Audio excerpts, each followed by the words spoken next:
إن الحمد لله نحمده ونستعينه ونستغفره ونؤمن به ونتوكل عليه. கண்ணியத்திற்குரிய அல்லாஹ்வின் அடியார்களே, நாம் அல்லாஹுக்காக வாழ்ந்து கொண்டிருக்கின்றோம், மறுமைக்காக வாழ்ந்து கொண்டிருக்கின்றோம். நீங்கள் எந்த மாதத்தில் வாழ்ந்தாலும், எந்த மாதத்தில் நீங்கள் அமல்கள் செய்தாலும் நிச்சயமாக அல்லாஹ்விடத்திலே கேள்வி கணக்கு இருக்கிறது என்பதை மறந்துவிட வேண்டாம். எனவே இந்த சமூகம் வீழ்ச்சி அடைந்து கொண்டே இருப்பதற்கான காரணம் இப்போது உங்களுக்கு புரிந்திருக்கும். திடீரென்று ஏதேனும் ஒரு ரஹ்மத் பரக்கத் என்றால் உடனே கூட்டம் கூடுவார்கள், அல்லது அது முடிந்து போய்விட்டது என்று அந்த ரஹ்மத்தும் பரக்கத்தும் கொடுத்ததே ஏனைய மாதங்களில் நீங்கள் அமல் செய்வதற்காகத்தான் என்பதை கூட புரிந்து கொள்ளாமல், அது முடிந்ததுமே குர்ஆனுக்கும் நமக்கும் சம்பந்தம் இல்லாததை போன்றும், பள்ளிவாசலுக்கும் நமக்கும் சம்பந்தம் இல்லாததை போன்றும், இஸ்லாத்திற்கும் நமக்கும் சம்பந்தமே இல்லாததை போன்று தூரமாக சென்று இருப்பதை நம்மால் பார்க்க முடிகின்றது. கண்ணியத்திற்குரிய அல்லாஹ்வின் அடியார்களே, இந்த உவமையும் இந்த உதாரணமும் போதும். இந்த சமூகம் பின்னடைவதற்கு எது காரணமாக இருக்கிறது, இந்த சமூகம் எப்போதுமே வீழ்ச்சிக்கு மேல் வீழ்ச்சி அடைந்து கொண்டிருப்பதற்கு எது காரணமாக இருக்கிறது என்பதை நான் விளக்க வேண்டியதில்லை, இப்போது அதுவாகவே புரிந்து கொள்ளும். ஆனால் அல்லாஹ் சொல்லக்கூடிய ஒரு வசனத்தை நான் நினைவுபடுத்துகின்றேன்.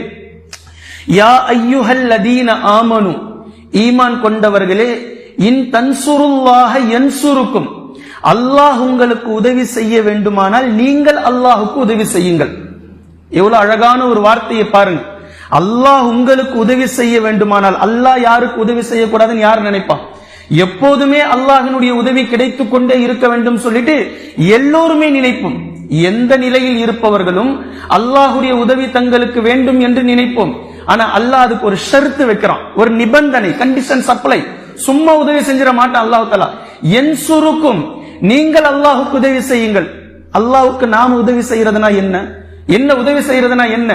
அல்லாஹ் எதை நம் மீது கடமையாக்கி இருக்கின்றானோ அந்த கடமைகளில் எதையும் பாழாக்காமல் முறைப்படி பேணுவது, எதை ஹலால் ஆக்கி இருக்கிறானோ அந்த வாசல்களை தவிர வேறு எந்த வாசல் வழியாகவும் நாம் செல்லாமல் இருப்பது, எங்கு அல்லாஹ் ஹராம் ஆக்கி இருக்கின்றானோ அந்த வாசல் கதவுக்கு கூட நாம் செல்லாமல் இருப்பது, எதை அல்லாஹ் ஹராம் என்று தடுத்து விட்டானோ அதன் பக்கம் செல்லாமல் இருப்பது, இன்னும் இன்ன பிற காரியங்கள் எதுவெல்லாம் இஸ்லாம் நமக்கு சொல்லி இருக்கின்றதோ, 23 ஆண்டு காலமாக அல்லாஹ்வின் தூதர் ஸல்லல்லாஹு அலைஹி வஸல்லம் அவர்கள் எதை மார்க்கம் என்று நமக்கு சொன்னார்களோ முற்றிலுமாக முடிந்த அளவிற்கு அதை முழுமையாக கடைபிடிப்பது, இதுதான் அல்லாஹுக்கு நாம் செய்யக்கூடிய உதவிகள்.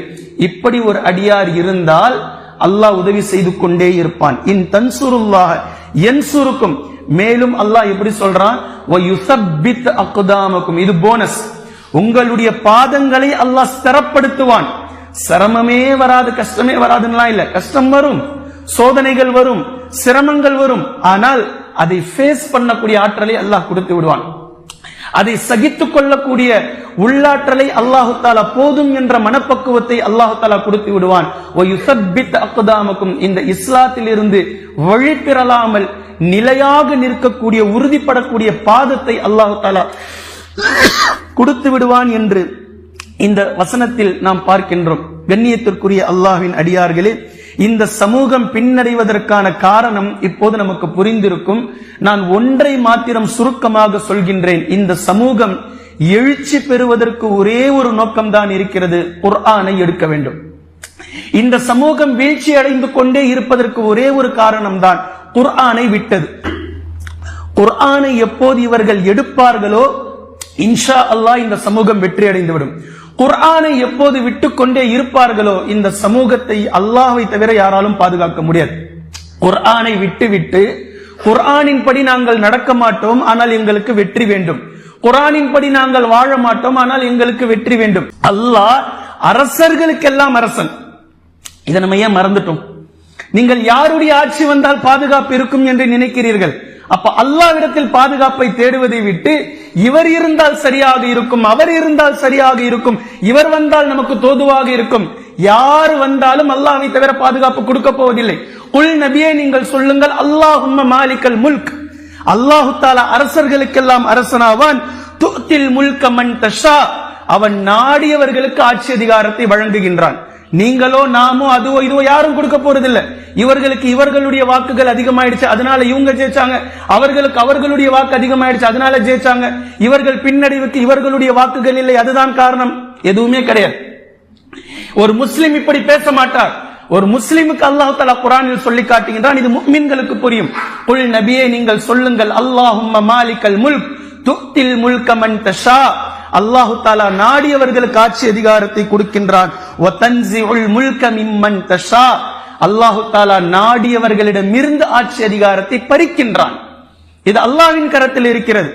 இந்த ஆட்சி வந்தால் இப்படி ஆயிடும் அப்படி ஆயிடும்ன்றத பேசுறதை விட்டுட்டு அல்லாஹ் சொல்றா, ஆட்சியே நான் நினைச்ச மாதிரி தான்பா இருக்கு. ஆட்சி அதிகாரத்தையே நான் தான் வழங்கணும், நான் தான் கொடுக்கணும்.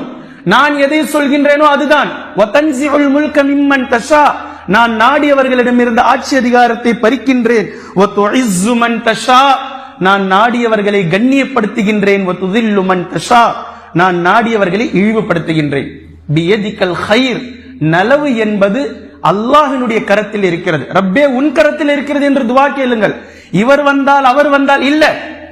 நலவு என்பது கைர் என்பது அல்லாஹ்வே உன் கரத்தில் இருக்கின்றது. இன்னக அலா குல்லி ஷைஇன் கதீர். அல்லாஹ் தஆலா அத்தனை விஷயங்களின் மீதும் ஆற்றல் பெற்றவனாக இருக்கின்றான். சூரத்துல் முல்க்ல அல்லாஹ் தஆலா பேசுறான், தபாரக்கல்லதி பியதிஹில் முல்க். ஆட்சி அதிகாரம் இவர் ஆட்சி செய்றார், அவர் ஆட்சி செய்றார். ஏன்பா? ஆட்சி அல்லாஹ்விடத்தில் இருக்கிறது, அல்லாஹ்வின் கரத்தில் இருக்கிறது. தபாரக்கல்லதி பியதிஹில் முல்க். அரசாட்சி என்பது அல்லாஹ்வின் கரத்தில் இருக்கிறது. அந்த ரப் பரக்கத் பொருந்தியவன். வஹுவ அலா குல்லி ஷைஇன் கதீர். அவன் அத்தனை வஸ்துக்களின் மீதும் ஆற்றலுடையவனாக இருக்கின்றான். இந்த சமூகம் எப்போது அல்லாஹ்விடத்தில் நலவை தேடுவதை விட்டுவிட்டு 4 சீட்டு 2 சீட்டு அப்படி இப்படின்னு சொல்லி குர்ஆனை தூக்கி பின்னாடி போட்டுட்டு எப்போது மக்களிடத்தில் உதவி தேட ஆரம்பித்தார்களோ, இவர்கள் வந்தால் சரியாக இருக்கும், அவர்கள் வந்தால் சரியாக இருக்கும் என்று எப்போது இப்படி இதற்கு பின்னால் செல்ல ஆரம்பித்தார்களோ அன்றே இந்த சமூகம் வீழ்ச்சி அடைந்து விட்டது. இனியும் இப்படித்தான் இந்த சமூகம் இருக்குமானால் எழுச்சி எல்லாம் பெறாது. இப்ப இருக்கத்தானே செய்யறாங்க, இருக்கத்தானே செய்கிறார்கள். அரசு பதவிகளில் முஸ்லிம்கள் என்ன புண்ணியம், பிரயோஜனம் எது நடந்தது? இந்த சமூகத்திற்கான என்ன ஒரு பெனிஃபிட் கிடைத்தது? ஒன்றுமில்லை. கண்ணியத்திற்குரிய அல்லாஹ்வின் அடியார்களை சுருக்கமாக நான் சொல்கின்றேன், இந்த சமூகம் எழுச்சி அடைவதற்கு ஒரே ஒரு காரணம் தான் இருக்கின்றது, குர்ஆனை முழுவதுமாக எடுத்துக்கொள்வது. இந்த சமூகம் குர்ஆனை எப்போது விடுமோ அது வீழ்ச்சி அடைந்து கொண்டே இருக்கும். நரிமன் என்று சொல்லக்கூடிய ஒரு தீர்ப்பு சொல்லக்கூடிய நீதிபதி ஒருவர் இருந்தார். பழங்காலத்தில் நரிமன், இது பார்சி வார்த்தை. நரிமன் என்று சொல்லக்கூடிய ஒரு நீதிபதி இருந்தார். அவர் 70% தீர்ப்புகளை சுயேட்சையாக அவர் கொடுத்திருக்கிறார். பொதுவாகவே கோர்ட்டுகளில் கொடுக்கக்கூடிய தீர்ப்புகள் எப்படி இருக்கும் என்றால், ஏற்கனவே நடந்த வழக்குகளில் எப்படி தீர்ப்பு கொடுக்கப்பட்டிருக்கிறது என்பதை ரெஃபரன்ஸ் வைத்து பார்த்து தீர்ப்பு கொடுப்பார்கள். இது வழக்கம். ஆனால் இவர் மட்டும்தான், இந்தியாவினுடைய நீதிபதி இவர் மட்டும்தான் 70% மேலான தீர்ப்புகளை அவராக ஆராய்ந்து எந்த தீர்ப்புகளையும் ரெஃபர் பண்ணாம கொடுத்திருக்கிறார். அவரிடத்தில் கேட்கப்பட்டது, ஜூனியர் நீதிபதிகள் கேட்டார்கள், எப்படி நீங்கள் இப்படி கொடுக்கிறீர்கள்? உங்களுடைய தீர்ப்புகள் மட்டும் நீங்களாக ஆராய்ந்து பகுத்தாய்வு செய்து நீங்கள் எப்படி நீங்கள் கொடுக்கிறீர்கள் என்று கேட்டபோது அவர் சொன்னார், நான் என்று தீர்ப்பு கொடுக்க போகின்றேனோ, நாளைக்கு எனக்கு தீர்ப்பு இருக்கு கோர்ட்ல அப்படின்னா, இன்று இரவு குர்ஆனை எடுத்து முழுவதுமாக நான் பிரட்டுவேன், குர்ஆனை நான் புரட்டுவேன். ஏதோ ஒரு பக்கத்தில் எந்த சிக்கலான இந்த விஷயத்திற்கு தீர்ப்பு எனக்கு குர்ஆனில் கிடைத்துவிடும், இதை வைத்துத்தான் நான் தீர்ப்பை வழங்குவேன் என்று அவர் சொன்ன இந்த செய்தியை வீரமன்தர் என்ற எழுத்தாளர் தனது இஸ்லாமிய சட்டவியல் என்ற புத்தகத்தில் பதிவு செய்திருக்கிறார். கண்ணியத்திற்குரிய அல்லாஹ்வின் அடியார்களே, குர்ஆனை எவ்வளவு தெளிவாக அவர்கள் புரிந்து வைத்திருக்கிறார்கள் என்பதை பாருங்கள். குர்ஆன் இன்று நமக்கு சடங்காக மாறிவிட்டது. இன்னும் சிலருக்கு குர்ஆன் இன்று வரை ஓத தெரியல. அல்லாஹ் நம்மை பாதுகாக்க வேண்டும். இப்ப எப்ப ஓத கத்துக்கிட்டு எப்போ அல்லாஹ் தஆலா அதில் என்ன சொல்கின்றான் என்பதை புரிந்து அதை விளங்கி அதை ஆய்வு செய்து எப்படி அமல் செய்து அதை நடைமுறை எப்போ, இதெல்லாம் இன்னும் ஓதவும் தெரியல. ஓத தெரியாத பலதரப்பட்ட மக்கள் முஸ்லிம்கள் என்று சொல்லிக் கொண்டிருக்கிறார்கள். ஆனால் முஸ்லிம் அல்லாத பலர்கள் குர்ஆனை ஆய்வு செய்திருக்கிறார்கள். கீட்மோர் என்று சொல்லக்கூடிய ஆய்வாளர், அவர் மிகப்பெரிய கருவியல் மருத்துவர். 10 வருடங்களாக ஆய்வு செய்தார். ஆய்வு செய்து கண்டுபிடித்தார், கருவறைக்குள், தாயினுடைய கருவறைக்குள் குழந்தை இருக்கிறது, இந்த குழந்தை 3 படலங்களுக்குள்ளாக இருக்கிறது. இந்த குழந்தையை பாதுகாக்க அல்லாஹ் தஆலா 3 சதைகளை போட்டு பாதுகாக்கின்றான். இதை 10 வருடமாக ஆய்வு செய்ததற்கு பின்னால் குர்ஆனை எடுத்து அவர் புரட்டினார். அல்லாஹ் தஆலா ஃபீ ظுலுமாத்தின் ஸலாத் என்று அதை பேசுகின்றான். ஒரு கருவறைக்குள் இருக்கக்கூடிய குழந்தை 3 தரப்பட்ட இருள்களுக்குள்ளாக நாம் வைத்திருக்கின்றோம், பாதுகாக்கின்றோம். அப்ப அதை படிச்சுட்டு டாக்டர் கீத்மோர் எழுதினார், இந்த வசனத்தை 10 வருடங்களுக்கு முன்னதாக நான் படித்திருந்தால் என்னுடைய 10 வருட காலம் வீணாகி இருக்காது, என் முடி நரைத்திருக்காது அப்படின்னு சொல்லி அவர் எழுதியிருக்கிறார். 10 வருஷத்தை இதை கண்டுபிடிக்க நான் வீணடிச்சிட்டேன். எப்படி மக்கள் குர்ஆனை ஆய்வு செய்ய ஆரம்பித்து விட்டார்கள். அவர்கள் கலிமா சொன்னவர்கள் இல்லை, ஆனால் குர்ஆனின் மீது உள்ள நம்பிக்கை. ஆனால் கலிமாவை சொல்லிவிட்டு குர்ஆனை வைத்துக் கொண்டு குர்ஆன்ல என்ன இருக்கிறது என்று கூட புரியாமல், அதை வாசிக்க தெரியாமல், படிக்க தெரியாமல், அல்லாஹ் ஏன் இதை திரும்ப சில விஷயத்தை பேசுகின்றான், ஏன் சில விஷயத்தை, ஒரே விஷயத்தை பல மாதிரியாக அல்லாஹ் ஏன் பேசுகின்றான் என்ற எந்த விதமான சிந்தனையும் இல்லாமல் இந்த முஸ்லிம் சமூகம் வாழும் வரைக்கும் எந்த எழுச்சியும் கிடைக்கப் போவதில்லை, அல்லாஹ்வினுடைய உதவியும் கிடைக்கப் போவதில்லை. கண்ணியத்திற்குரிய அல்லாஹ்வின் அடியார்களே, சுருக்கமாக ஒரு வரியை சொல்லிவிட்டு சில விஷயத்தை நான் சொல்கின்றேன். குர்ஆனுக்காக உங்களுடைய நேரத்தை நீங்கள் கொடுத்தால், நல்லா கவனிச்சுக்குங்க, குர்ஆனுக்காக உங்களுடைய நேரத்தை நீங்கள் கொடுத்தால் குர்ஆன் அனைத்தையும் உங்களுக்கு கொடுக்கும். நீங்கள் குர்ஆனுக்காக உங்களுடைய நேரத்தை செலவழித்தால் குர்ஆன் அனைத்தையும் உங்களுக்கு கற்றுக் கொடுக்கும். நீங்க எதுவுமே தெரியலன்னா சொல்ல வேண்டியது இல்லை. சஹாபாக்கள் எதில் தேர்ச்சி பெற்றார்கள்? என்ன படிச்சாங்க? சயின்ஸா, மேத்ஸா, ஜியோகிராஃபியா, ஹிஸ்டரியா? எதை படித்தார்கள்? குர்ஆனை படித்தார்கள். அவர்களுடைய செய்த ஆட்சிகள், கிலாஃபத்துகள் இன்று வரை பேசப்படுகிறதா இல்லையா உலகம் முழுவதும்? அவர்கள் படித்த ஒரே ஒரு விஷயம் குர்ஆன், வேறு எந்த விதமான சப்ஜெக்டும் இல்லை. அல்லாஹ் கொடுத்த ஒரே ஒரு சப்ஜெக்ட் குர்ஆனை படித்தார்கள்.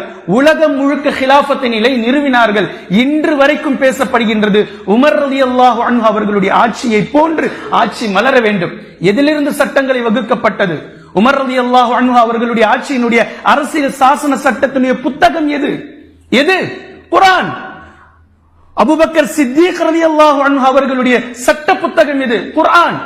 எல்லோருக்கும் சட்ட புத்தகம் ஒன்றுதான். கலீஃபாக்கள் மாறினார்கள், சட்டம் மாறாது.